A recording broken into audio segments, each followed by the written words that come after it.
L'economia sta proseguendo, direi, con un tono positivo. L'espansione di tutte le attività che interessano i comparti principali dell'economia del Veneto danno segni positivi.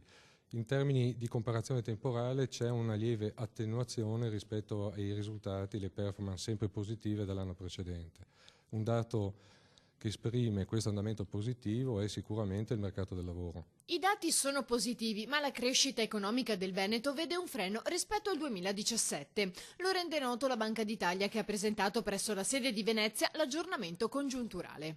Il Veneto viene comunque da un quadriennio di crescita, dal 2013 superiore alla media nazionale. Tra i dati più confortanti quelli sull'occupazione, in particolare per under 35 e over 55. Questa è una cosa interessante perché ci aspettavamo in qualche misura che il tasso di occupazione degli over 55 aumentasse, questo in virtù delle recenti riforme pensionistiche, e questo effettivamente è successo.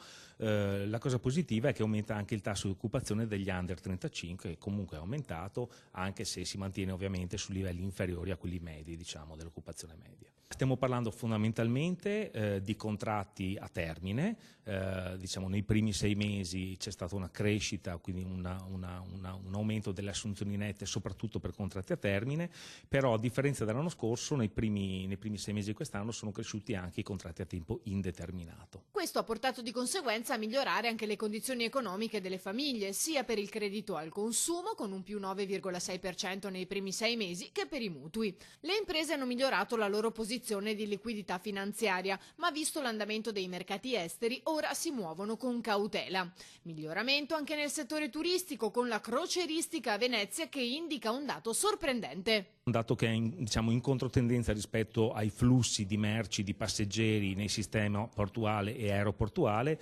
perché i passeggeri della crocieristica nei primi 7-8 mesi dell'anno sono cresciuti dell'11-11,4%, recuperando in parte il calo che c'era stato lo scorso anno, legato anche alle note vicende del blocco delle grandi navi da crociera nel porto di Venezia. L'indotto legato alla crocieristica è significativo, quindi ci aspettiamo che questo sia un ulteriore fattore che fa ben sperare per il consuntivo poi dell'anno per quanto riguarda le presenze di turisti stranieri soprattutto.